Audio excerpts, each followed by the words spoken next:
Bonjour à vous et bienvenue dans cette nouvelle vidéo. Alors aujourd'hui, on va parler des certifications. Plusieurs personnes m'ont déjà posé la question de savoir, est-ce qu'il faut absolument une certification pour devenir analyste d'affaires? Est-ce que c'est quelque chose qui est obligé? Est-ce que sans ça, je n'ai vraiment pas de chance de décrocher un poste d'analyste d'affaires? Alors, je vais vous donner ma réponse de la façon la plus simple possible. Non, ce n'est pas obligé d'avoir une certification pour devenir un analyste d'affaires. Je suis d'accord avec vous, c'est un nice to have, mais ce n'est pas un must have. Si vous avez une certification, bien si vous avez la possibilité de passer une certification, je ne vous dirai pas non. Il y a plusieurs certifications qui existent sur le marché. Alors, vous pouvez aller chercher la certification, bien les différentes certifications délivrées par l'IIBA. Alors, pour ceux qui ne le connaissent pas, l'IIBA, c'est International Institute of Business Analysis. Donc, c'est l'organisme qui, on va dire, chapeaute la pratique de l'analyse d'affaires. Donc, il y a plusieurs certifications, du moins au nombre de 3, qui sont délivrées par l'IIBA. Donc, vous pouvez aller chercher ces certifications-là, le Saint Graal étant le CEBA, Certified Business Analysis Professional. Donc, si vous pouvez aller chercher cette certification, c'est une bonne chose.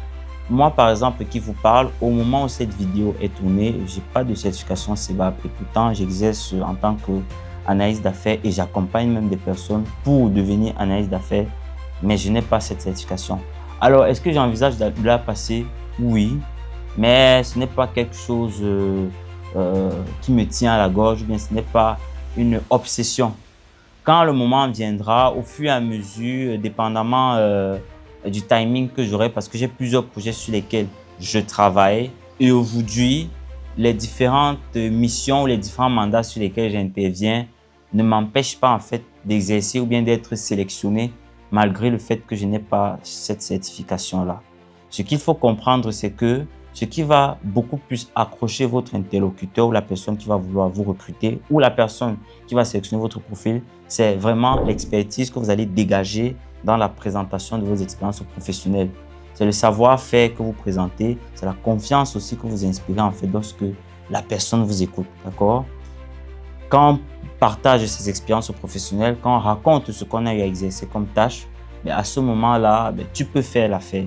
Donc, je vous dirais, mettez beaucoup plus de paquet pour aller chercher la compétence, d'accord? Donc, la compétence, je suis d'accord avec vous, c'est difficile de parler de compétence lorsqu'on n'a pas d'expérience, mais quand je dis aller chercher la compétence, ça peut être à travers les expériences professionnelles ou alors à travers les formations. N'hésitez pas à vous former, investissez sur vous-même, formez-vous, allez vous documenter, que ce soit l'analyse d'affaires ou un autre domaine, hein, quel qu'il soit, soyez bon, soyez compétent.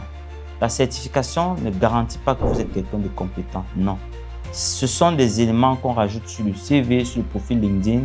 C'est joli à voir, mais ça ne garantit pas que voilà, tu vas être quelqu'un qui va bien faire le taf. Donc attention, je considère les certifications beaucoup plus comme un argument commercial. C'est pour mieux se vendre, vous comprenez? Mais ce n'est pas ça qui va déterminer votre qualité. Donc, si vous voulez des certifications, oui, c'est une bonne chose, mais n'en faites pas une obsession. D'accord? Ce n'est pas parce que vous n'avez pas de certification que ça veut dire que les portes pour le secteur d'activité que vous visez, en fait, vous sont fermées. Non, pas du tout. OK?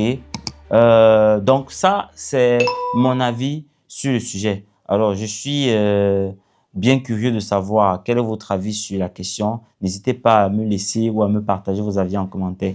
Bye.